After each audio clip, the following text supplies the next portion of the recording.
tak gugur kewajipan salat itu dan tidak tertampung dengan hormat waktu. Tidak ada dalam qaul Asy-Syafi'i, An-Nawawi, Al-Ghazali, Al-Buaiti, Asy-Syirazi dan mana-mana fuqaha yang menyebut boleh sengaja tinggal kemudian boleh qada. Tak ada. Jangan dia buat ajaran baru. Yang ada ialah wajib salat. Tetapi itu tadi, dia lupa Allah Ta'ala bagi mudah dengan agama, kewajipan tetap ditunaikan. Dah tak boleh sampaikan semua, takat mana boleh sampai, sudahlah.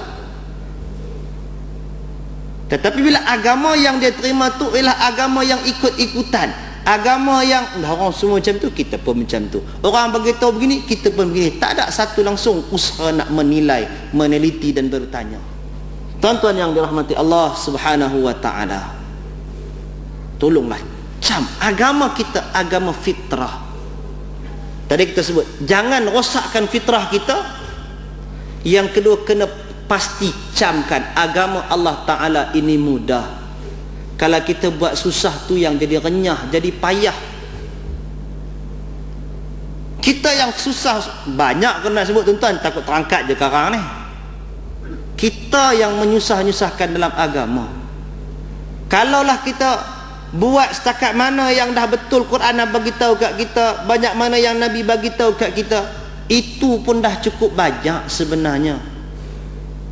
Tapi yang Nabi suruh, yang tu yang kita tak buat, hak yang tak ada tu yang kita usahakan sungguh-sungguh, akhirnya kita rasa penat. Akhirnya kita selalu tanya bila kesudahan kita, berapa nak perhabis ni? Berapa nak perhabis? Pasal kita berpenat-penat sampai ke hujung hayat kita. Orang perhabiskan duit kita untuk menyusahkan pula keluarga kita dan sebagainya. Tuan-tuan, Nabi dah pilihkan kita fitrah, kita ambil yang Nabi bagi pilihkan, kita ambil yang tu. Agama kita bukan agama khayalan, bukan agama ikut-ikutan. Saya ada kawan rakan sekerja Hindu, saja tanya dia, pasal apa yang pakai gelang warna hitam ni kat tangan ni kan, warna merah, lalu pakai hitam. Kalau budak-budak kecil pakai hitam, senang aja, mak bidan beritahu pasal jangan bagi dia kencing malam kan. Itu pun budaya Hindu. Yang pakai merah, dia kata yang pakai ni bukan apa, dia kata ini saja pasal saya punya mak, dia kata pergi jumpa tu Sami, dia ada sakit, jadi Sami bagi jampi, baca tangkal, bagi kat dia pakai, jadi saya pun kena ikut pakai. Bukan dia cerita ajaran agama dia apa semua, bukan. Saja dah kau tu pakai, kita pun pakailah sama, dia kata. Pasal tu Sami suruh, ikut saja.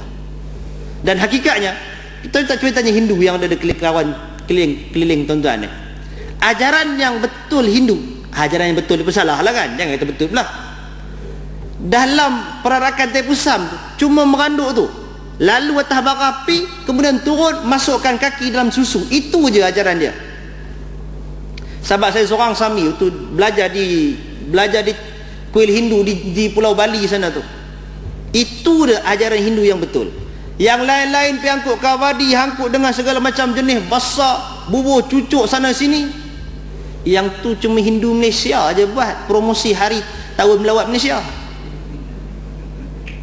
Hindu di Bali tak buat macam tu, Hindu di India pun tak buat. Rempahnya tu ada, yang tu memang dia buat bayar nazar. Yang kita pun kutip lah, buat esok baju minyak kelapa, bukan ada dalam ajaran dia yang tu. Dia tambah, dan dia tahu itu tambahan. Akhirnya tahu Hindu sekarang ni tuan-tuan, dia tahu ajaran betul dia bukan boleh buat bising dalam tokong, dalam Hindu, dalam kuil dia tak boleh buat bising. Dia bagi larangan, nak bergendang pun semua luar pintu kuil dia, masuk dalam senyap tak boleh. Itu pasal agama datang dengan akal, bukan dengan wahyu. Agama yang dibuat-buat apa punya kerja sampai kena cucuk cangkik sana cangkik sini, nak kira bertobat, tak ada. Islam bukan suruh macam tu. Pasal tu tuan-tuan, sikit lagi nak cerita. Kalaulah sampai kepada kita ajaran kuno-kuno cerita kisah dahulu kala, kalau nak bertobat sampai nak kena kerat kaki apa semua, tu cerita bohong belaka tu. Ada satu kisah orang-orang apa nama, dia katakan cerita wali-wali ni. Konon seorang wali Allah tu tengah beribadat, tengah syok beribadat, tiba-tiba dia dengar bunyi ada jom heboh, tak ada lagi sama tu kan, adalah pampir dia apa semua situ. Dia pun teringin nak pergi, Dia tinggalkan sekejap zikrullah dan ibadat dia, turun daripada tempat ibadat dia, turun sampai ke sana. Dia duduk dan tiba-tiba dia tersedar, oh aku telah melanggar perintah Allah, aku telah melakukan maksiat. Dia balik semula, dia pergi cari kapak, dia kerat kaki dia dua-dua, bertaubat kepada Allah Ta'ala. Tu cerita bohong. Cerita tu bohong, tak ada dalam Islam.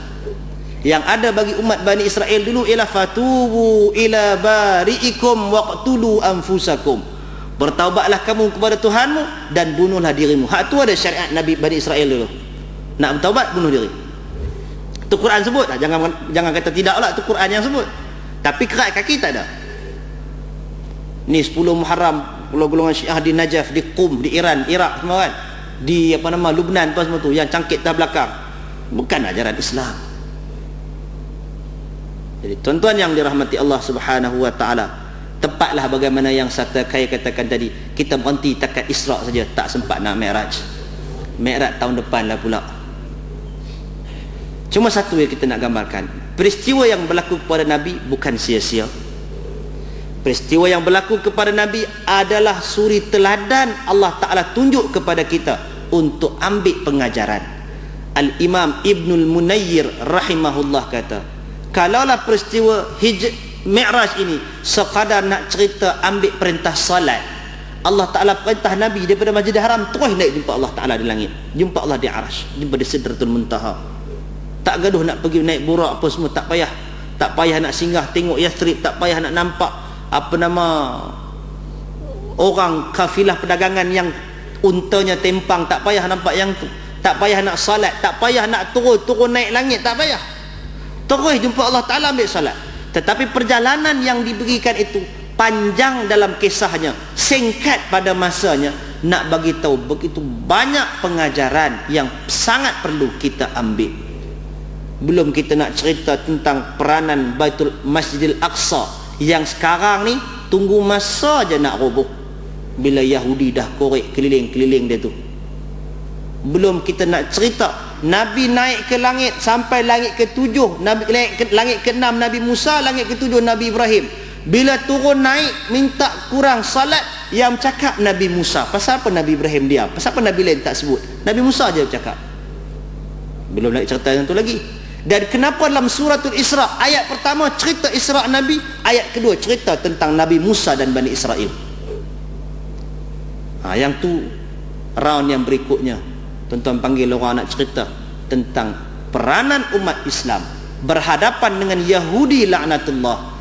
Bagaimana usaha kita membantu umat Islam di Palestin membebaskan Baitul Maqdis dan Masjidil Aqsa. Tuan-tuan yang dirahmati Allah, saya mohon maaf di atas tutur kata yang selama sejam lebih ini. Mudah-mudahan kita sebut beberapa tempat dapat menjadi pengajaran kepada kita. Aqulu qawli hadza wa astaghfirullahal azim li wa lakum. Assalamualaikum warahmatullahi wabarakatuh. Saya kembalikan kepada pengurusi.